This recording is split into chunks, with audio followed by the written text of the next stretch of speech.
Hi നമസ്കാരം.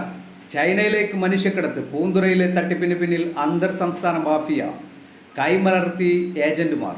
ജോലി വാഗ്ദാനം ചെയ്ത് ആളുകളെ ചൈനയിൽ എത്തിക്കുന്ന സംഘത്തിന് പിന്നിൽ അന്തർ സംസ്ഥാന മാഫിയ, തമിഴ്നാട് കേന്ദ്രീകരിച്ച് പ്രവർത്തിക്കുന്ന സംഘമാണ് തിരുവനന്തപുരം പൂന്തുറയിലെ മനുഷ്യക്കടത്തിന് പിന്നിലെന്ന സൂചനയാണ് ദ ഫോർത്തിന്റെ അന്വേഷണത്തിൽ ലഭിക്കുന്നത്. എന്നാൽ ഇപ്പോൾ പുറത്തു വന്ന വിവരങ്ങൾ ഒരു വലിയ തട്ടിപ്പിന്റെ തുടക്കം മാത്രമാണെന്നാണ് ഇരകളും ബന്ധുക്കളും നൽകുന്ന പ്രതികരണത്തിൽ നിന്ന് വ്യക്തമാകുന്നത്. പൂന്തുറയിൽ ഉൾപ്പെടെ സംസ്ഥാനത്തിന്റെ വിവിധ ഇടങ്ങളിൽ പ്രവർത്തിക്കുന്ന സംഘം പ്രാദേശികമായി കണ്ടെത്തുന്ന ഏജന്റുമാരിലൂടെ ആളുകളുടെ വിശ്വാസം നേടിയാണ് ഇരകളെ കണ്ടെത്തുന്നത്. എന്നാൽ ഇപ്പോൾ പുറത്തു വന്ന തട്ടിപ്പിന്റെ വ്യാപ്തി വ്യക്തമായി തിരിച്ചറിയാത്തവരാണ്. പൂന്തുറയിലെ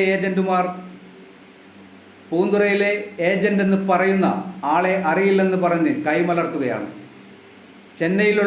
ചൈനയിലുള്ള പ്രധാന ഏജന്റ് എന്ന് ഇരകൾ ഉൾപ്പെടെ ചൂണ്ടിക്കാട്ടുന്ന വ്യക്തി തമിഴ്നാട് ചെന്നൈ സ്വദേശി ഡാനിയലിന്റെ വാക്ക് വിശ്വസിച്ചാണ് നാട്ടുകാരും സുഹൃത്തുക്കളും ഉൾപ്പെടെയുള്ളവരെ സ്വാധീനിച്ചതെന്നാണ് ഏജന്റ് ലിപ്സൺ പറയുന്നത്. എന്നാൽ ഡാനിയലിനെ ബന്ധപ്പെട്ടപ്പോൾ ഏജന്റുമാരെ അറിയില്ലെന്ന് പറഞ്ഞ് കൈമലർത്തി. പണം വാങ്ങിയാൽ ലിപ്സൺ ഉൾപ്പെടെയുള്ളവർക്ക് വിസ നൽകുന്ന സ്ഥാപനത്തെ സംബന്ധിച്ച് ഒന്നും അറിയില്ല. ഇരകൾക്ക് പണം എന്ന് തിരികെ കൊടുക്കാൻ കഴിയുമെന്ന ചോദ്യത്തിനും ഉത്തരമില്ല.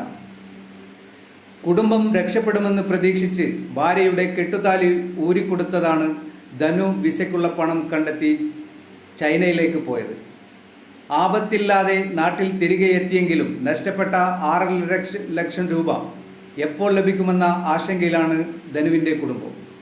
ചൈനയിലെ അകപ്പെട്ട സഹോദരങ്ങളായ ജോൺ പോളും ജോൺ പ്രബിണും അനധികൃത കുടിയേറ്റ ക്യാമ്പിലുണ്ടെന്ന കാര്യം ഏജന്റായ ലിപ്സൺ സ്ഥിരീകരിക്കുന്നുണ്ട്.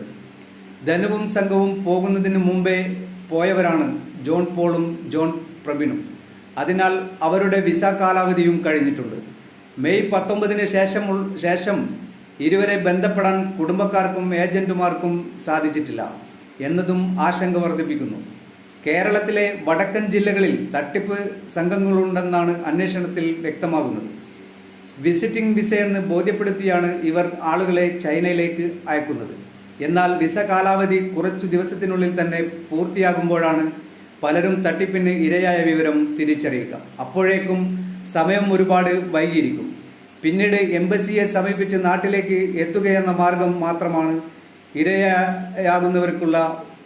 ഫോർത്തിന്റെ വാർത്ത ശ്രദ്ധയിൽപ്പെട്ട് കേസിൽ പോലീസ് പ്രാഥമിക നടപടികൾ തുടങ്ങിക്കഴിഞ്ഞു.